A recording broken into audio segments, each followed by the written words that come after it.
Number 10, Shoot Yer Mouth Off. Okay, so we saw the absolute worst of the mic minigames last time. Let's take a look at the best, which did manage to make an appearance here in the top 10 list. In this game, one player speaks numbers into the microphone, and based on what the number is said, a certain type of attack will be launched on the attack grid, which contains the other 3 players. This can range from bob-ombs, bullet bills, and a bunch of other very dangerous Mario enemies at your disposal. This is very similar to all the other mic minigames that are available to play, but I have to give this one credit for being somewhat unique, and yet manageable at the same time. Whenever I get a mic minigame, I always hope it's this one, and I think that says a lot. With that being said though, these games as a whole are pretty mediocre, but you can definitely get some worth out of this one. Number 9, Lunartics. I don't know what it is for these types of games, but they always seem to make me smile. In this game, you and your dueling opponent are floating towards a landing zone, and your goal is to land on the zone closest to the actual time marking. In other words, you can't play this game too aggressively or too carefully. You have to have some level of moderation in meeting your mark, and in the case of this one, putting just the right amount of delay in your descent with regards to the timer, because whoever is closest to the target time will be the winner. Number 8, Dusk Till Dawn. I don't know what it is, but if cleaning and dusting was this fun, I would do it all the time. Although to be fair, in this case you win 10 gold coins, and dusting is as easy and carefree as pressing the A button in front of an object. Also, you don't have to deal with dust. Ugh, I hate having a lot of consoles, they attract so much dust. Anyway, in this game, the single player races the team of 3 in cleaning his or her small room before the team clears an entire big room. The single player is outnumbered, but he or she also has a much smaller area in cleaning, which does make the game fairer for everyone involved. Teamwork is still very necessary for the team of 3, but the single player doesn't necessarily feel overwhelmed either. The perfect balance for a 1 versus 3 game. I only wish there was more to this game, but aside from that, it's very solid. See, Dark Me, aren't these minigames a whole lot better than what we went through earlier? You put a freaking game about dusting on your list. You might as well put a game about cleaning the toilet seat for number 7. Oh, you silly, pathetic lowlife. Toilet seat scrubbers won't be a Mario Party minigame until Mario Party 11.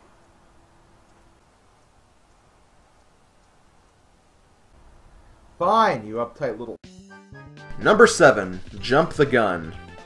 The 2 vs 2 games have been surprisingly absent in this list, but I think it's time that we say hello in the form of Jump the Gun. In this game, one player fires bullet bills at a bunch of linear targets leading to the finish line, while the other player must jump on the bullets to make their way across. The key to this game is putting some distance in between the bullets so you can gain some ground on the other team. However, don't make the gap too big, otherwise your teammate will not be able to jump to the next platform. It's the type of game that you can pretty much win with the same logic every single time, but it doesn't necessarily feel that repetitive either. Just need to have the harmonious teamwork with your teammate and taking out your opponents. That's about it, but it works.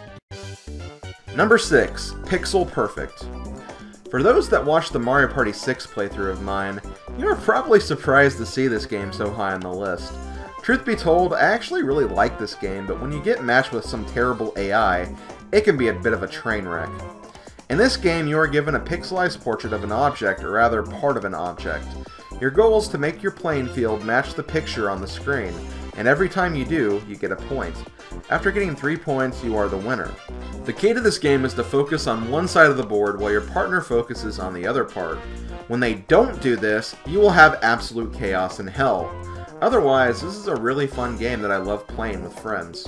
It gets very, very competitive. Number 5, Throw Me a Bone. I guess Hudson Soft got tired of me making the Chain Chomp my own personal whipping boy, because in both Mario Party 5 and Mario Party 6, we got some pretty cool games involving the scoundrel. In this game, you must race your opponents to the end of the field while riding on your own Chain Chomp. You get your Chomp to move by throwing a bone forward. You're given a meter that will determine which direction you are throwing the bone. Not only must you race forward, but you also must navigate around pillars that block your path. Thankfully, the Chain Chomps will knock over the pillars that impede your progress, but at the cost of wasting a second or two in the process. Whoever reaches the end of the field first will be the winner, so good timing and fast reactions are your key for a good Chain Chomp performance. I guess you could say, I'm going to be throwing a bone to Hudson Soft for actually making a very good game. Number 4, Insectiride. Day at the Races is and will always be my all-time favorite luck-based minigame, but whenever I got that game, my one wish was being able to control the race I was watching. Insectiride is that concept being brought into the ring because now you can control all of the racers. You are given a selection of 5 insect vehicles, and each vehicle has a different method of control. Sometimes you must mash the button, sometimes you might have to press a series of button inputs. There are numerous ways to control these vehicles, and I give major props to Hudson Soft for getting this game to be as balanced as possible. It allows you to pick your poison without feeling screwed over by luck completely, and overall, it's just a really fun game. So aside from being a jerk and acting depressed about every little thing, what do you like to do anyway? How do you contribute to society? I go outside at night and look at the stars in the night sky. Well, it doesn't contribute to anything, but hey, that sounds nice. I think about how I'd like to destroy all those pesky stars and drench this entire world in an unspeakable darkness. Hello, Mental Ward. Hey, how you doing? Quick question. Do you commit people from alternate parallel dark universes? Number 3, Dozers. Much like Dusk Till Dawn, this is another one of those teamwork versus solo effort type of minigames. In this game, the two teams must race in trying to get their ball down the pinball table by smashing the pegs that block the ball's progress. The solo player gets a smaller ball that can easily squeeze through small holes, while the team of 3 gets a much larger ball, but with the added bonus of having 3 players working on peg smashing. This was one of those games that I knew was going to be my favorite, or one of my favorites, when I first saw it in Nintendo Power, and sure enough, it was. Maybe not my most favorite in this game, but hey, a well-balanced 1 vs 3 team game is always a blessing when you see it. Number 2, Cannonball Fun. Hey, doesn't this game look like Mario Mechs?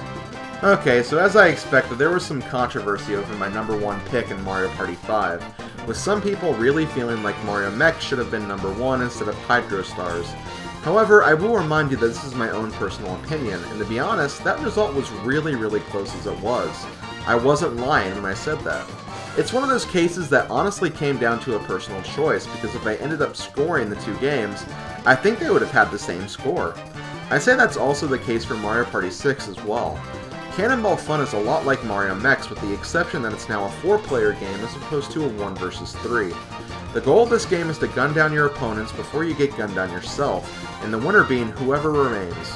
If I had to fault this game for anything, I would say that the control does feel a little wonky at times, and it can be quite easy to get ganged up on by your evil opponents, but to be honest, what game isn't like that? Number 1, Lift Leapers. I think this might be the first platforming minigame that has ever done exceptionally well in one of these lists. I know Platform Peril did alright in Mario Party 2, but to be fair, that game was more of an automated track. This game is straight up platforming and in all the best ways possible. You must make your way to the end of this course while jumping from platform to platform until you reach the finish line. Most of the platforming is vertical, but it's not solely vertical unlike some other games we've had in the past, like Awful Tower and Leaf Leap, which didn't appear on either of those lists, by the way. I give major props to the GameCube controller for feeling like the most optimal and comfortable controller to use for platforming, and I think this game is the perfect example of it.